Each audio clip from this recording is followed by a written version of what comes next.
Assalamualaikum warahmatullahi wabarakatuh. Kami dari kelompok 5, kami akan membahas materi tentang pengetatan sistem pengendalian manajemen. Manfaat dari setiap sistem pengendalian manajemen atau biasa disebut SPM berasal dari peningkatan kemungkinan bahwa tujuan organisasi akan tercapai sehubungan dengan apa yang diharapkan jika sistem pengendalian tidak berada pada tempatnya. Manfaat ini berkaitan dengan ketatnya atau longgarnya SPM. SPM yang lebih ketat seharusnya memberikan jaminan yang lebih bahwa karyawan akan bertindak untuk kepentingan terbaik sebuah organisasi. Secara konseptual, dalam implementasi yang efektif pada ketatnya pengendalian sistem manajemen, diperlukan pemahaman yang baik bagaimana satu atau lebih objek pengendalian hasil, tindakan, dan personel berhubungan dan memberikan kontribusi pada sebuah tujuan organisasi. Ketatnya pengendalian hasil. Pengendalian hasil merupakan suatu sistem pengendalian yang mengarahkan agar orang-orang yang ada di dalam organisasi memperoleh hasil kerja seperti yang diharapkan. Keberhasilan pengendalian hasil yang ketat juga tergantung pada karakteristik definisi dari area hasil yang diinginkan, pengukuran kinerja, dan penguatan atau insentif yang diberikan. Dalam ketatnya pengendalian hasil, kita harus mengetahui yang pertama, yaitu ada definisi hasil yang diinginkan. Agar sistem pemantauan kinerja dapat dikatakan berada di bawah kendali manajemen yang ketat, ukuran kinerja harus diselaraskan dengan tujuan aktual organisasi, termasuk tujuan kinerja yang harus spesifik, hasil yang diinginkan harus dikomunikasikan secara efektif, dan karyawan harus menginternalisasikannya. Dan jika hasil pengendalian digunakan secara eksklusif pada segmen kinerja yang ada, maka pengukuran harus lengkap. Selanjutnya, kesesuaian sistem pengendalian. Kesesuaian dikatakan sebagai salah satu penentu utama efektivitas pengendalian hasil. Jika hasil mengalami permasalahan kesesuaian, mungkin karena manajemen tidak benar-benar memaksimalkan tujuan organisasi yang sebenarnya. Lalu ada spesifikasi. Tingkat pengendalian yang ketat terhadap hasil juga tergantung pada keberadaan perspektif kinerja yang dijelaskan secara spesifik. Spesifikasi kinerja yang diharapkan memerlukan pertimbangan dan perhitungan. Organisasi biasanya telah menetapkan target yang spesifik dan dapat dihitung. Spesifikasi dari sesuatu yang diharapkan merupakan salah satu elemen yang diperlukan untuk mengimplementasikan pengendalian hasil yang ketat. Lalu ada komunikasi dan internalisasi. Agar pengendalian hasil menjadi ketat, target kinerja juga harus dikomunikasikan secara efektif dan diinternalisasikan oleh mereka yang diberi tanggung jawab berdasarkan presentasinya. Kemudian, baru pengendalian hasil dapat mempengaruhi kinerja. Lalu ada kelengkapan. Kelengkapan menyatakan bahwa area hasil yang didefinisikan dalam sistem pengendalian manajemen, termasuk semua bagian yang diharapkan memiliki kerja yang bagus, dan ketika karyawan yang terlibat dapat berpengaruh. Ketika area hasil yang ditetapkan tidak lengkap, karyawan seringkali membiarkan kinerja di area tidak diukur lewat. Pengukuran kinerja pengendalian hasil yang ketat juga tergantung pada kecukupan pengukuran kinerja yang digunakan. Pengendalian hasil tergantung pada pengukuran yang teliti, objektif, tepat waktu, dan dapat dipahami. Jika pengukuran gagal pada bagian manapun, sistem pengendalian manajemen tidak dapat digolongkan sebagai pengendalian yang ketat karena adanya permasalahan perilaku yang dimungkinkan. Selanjutnya ada insentif. Pengendalian hasil mungkin menjadi lebih ketat jika imbalan dihubungkan secara langsung dan diikuti dengan pencapaian hasil yang diinginkan. Sebagai suatu contoh, dalam sebuah perusahaan, ketika seorang karyawan menyelesaikan suatu pekerjaan yang diberikan dengan cepat, tepat, dan teliti, akan ada value atau nilai yang diberikan oleh atasan, di mana akan menunjang insentif yang diberikan. Ini saya akan menjelaskan materi selanjutnya, yaitu mengenai ketatnya pengendalian tindakan. Pengendalian tindakan merupakan suatu pengendalian dengan pengambilan langkah-langkah tertentu untuk memastikan karyawan bertindak sesuai dengan yang diinginkan oleh perusahaan dengan membuat tindakan karyawan sendiri sebagai fokus pengendalian. Dan ada banyak cara lain yang mempengaruhi ketatnya pengendalian manajemen, baik dengan bentuk pengendalian yang lain maupun dengan memperkuat kombinasi tipe pengendalian. Selanjutnya yaitu pembatasan perilaku. Pembatasan perilaku fisik dan administratif dapat menyebabkan pengendalian yang ketat di beberapa area organisasi. Pembatasan perilaku fisik lebih mahal jika kita ingin lebih ketat dengan menggunakan teknologi terbaru dan tercanggih. Lalu yang pertama tuh ada dapat diasumsikan bahwa tingkat pribadi yang lebih tinggi membuat keputusan lebih efisien, lebih cepat, dan lebih dapat diandalkan. Dan yang kedua, dapat dijamin bahwa seseorang yang diberi wewenang untuk melakukan tindakan tertentu tidak akan melanggar larangan yang lebih ketat. Yang selanjutnya mengenai penjelasan kajian pratindakan. Kajian pratindakan dapat membuat ketat sistem pengendalian manajemen jika kajiannya sering, detail, dan dilakukan oleh pengkajian yang rajin dan berpengetahuan luas. Kajian pratindakan yang ketat ini melibatkan pengawasan formal secara bisnis dan permintaan modal oleh para ahli pada posisi staf seperti divisi keuangan dan berbagai tingkat manajemen termasuk manajemen puncak. Ketatnya pengendalian perusahaan juga tergantung kekayaannya, perlunya kajian dari pegawai atau komite yang kedudukannya tinggi, atau dewan direktur tidak secara otomatis menandakan bahwa pengendalian pratindakannya itu ketat. Selanjutnya mengenai akuntabilitas tindakan. Menurut Sudarmayanti, akuntabilitas adalah kewajiban untuk memberikan pertanggungjawaban atau menjawab dan menerangkan kinerja dan tindakan seseorang atau suatu organisasi kepada pihak yang memiliki hak atau berkewenangan untuk meminta keterangan atau pertanggungjawaban. Yang pertama yaitu ada mendefinisikan tindakan apa yang dapat diterima maupun yang tidak dapat diterima. Pendefinisian harus secara spesifik, dapat dikomunikasikan dengan baik dan lengkap. Kesesuaian berarti pelaksanaan tindakan yang ditetapkan akan mengarah pada prestasi tujuan organisasi yang sesungguhnya.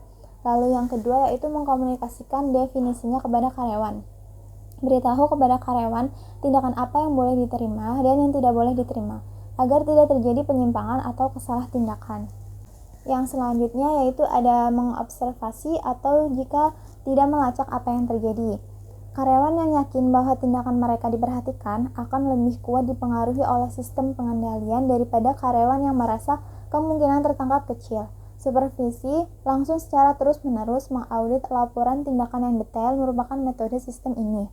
Lalu yang keempat yaitu memberikan imbalan kepada tindakan yang baik atau memberi hukuman kepada tindakan yang menyimpang dari norma. Bisa dikatakan sebagai penguatan tindakan, suatu tindakan akan lebih ketat dengan memberikan imbalan atau hukuman yang signifikan terhadap karyawan yang terlibat. Maknanya bervariasi secara langsung dengan ukuran penguatan. Selanjutnya ada pengendalian tindakan kelemahan yang signifikan. Yang pertama, adanya pembatasan kemungkinan yang sangat tegas. Dan yang kedua, sebagian besar pengendalian tindakan juga sering kali mematahkan kreativitas, inovasi, dan juga adaptasi. Yang ketiga, ada akuntabilitas tindakan khususnya dapat menyebabkan banyak kecerobohan. Yang keempat, pengendalian tindakan seringkali menimbulkan pengaruh yang negatif. Yang terakhir, beberapa pengendalian tindakan khususnya yang memerlukan kajian pratindakan biayanya terbilang mahal. Selanjutnya ada pengendalian personel. Pengendalian personel itu suatu pengendalian yang mendorong kesadaran seorang karyawan agar dapat memotivasi dirinya sendiri untuk bekerja lebih dan menghasilkan yang terbaik. Adapun tujuan pengendalian personel yang pertama, memastikan karyawan mengetahui apa yang diinginkan oleh perusahaan.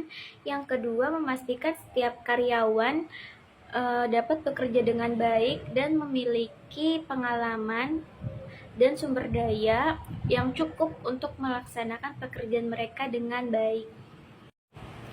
Yang terakhir, meningkatkan kemungkinan setiap karyawan melaksanakan pengawasan di dirinya sendiri atau self-monitoring. Pengimplementasian pengendalian personel. Yang pertama, seleksi dan penempatan.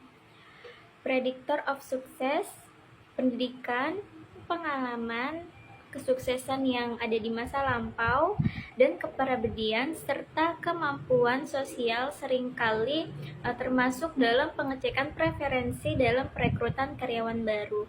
Yang kedua, pelatihan menyediakan berbagai informasi yang berguna mengenai tindakan atau hasil apa yang diekspektasikan dan bagaimana tugas itu harus dikerjakan.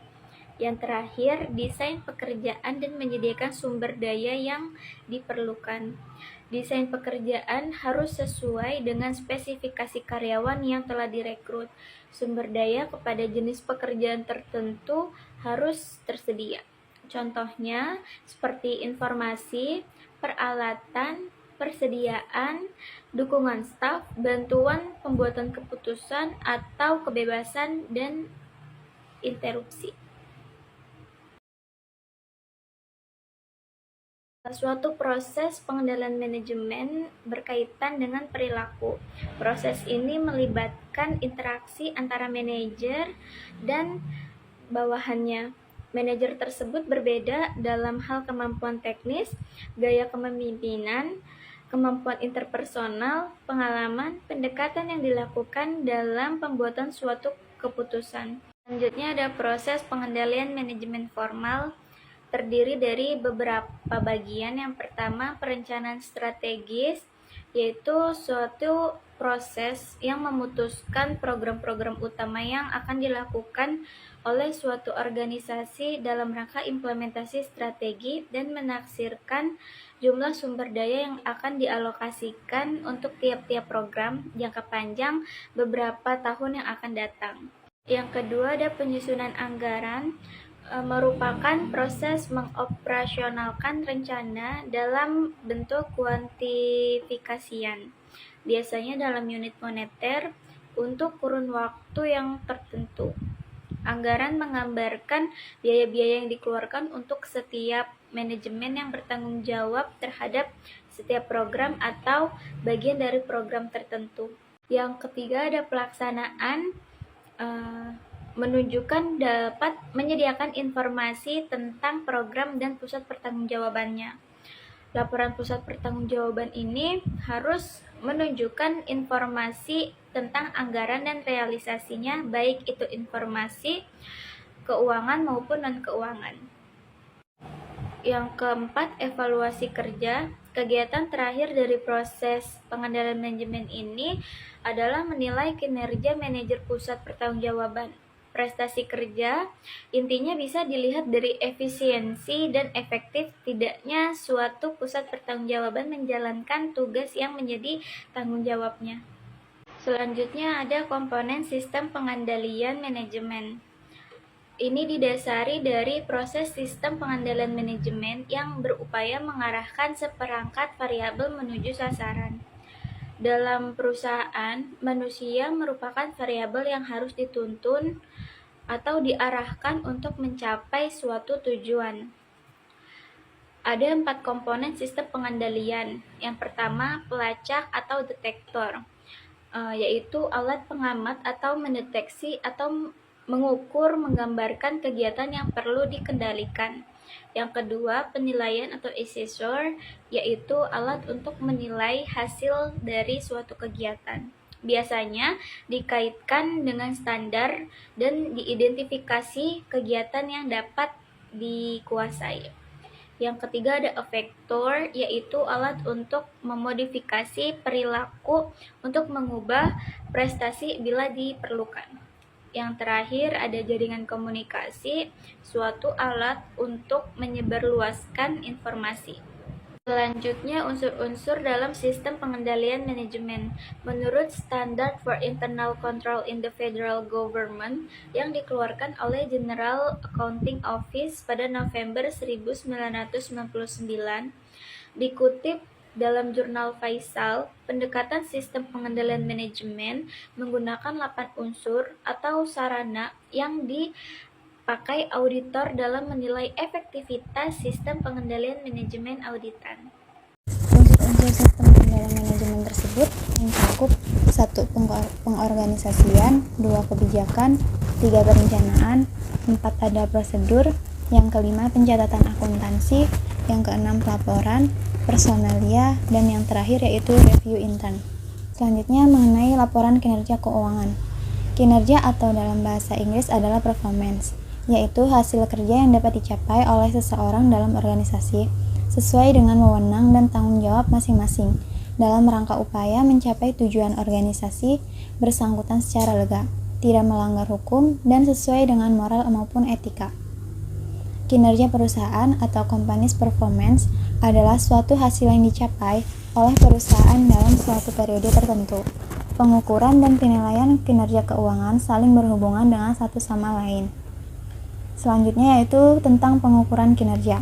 Menurut Fahmi, Penilaian kinerja adalah suatu penilaian yang dilakukan pada pihak manajemen perusahaan, baik para karyawan maupun manajer, yang selama ini telah melakukan pekerjaannya.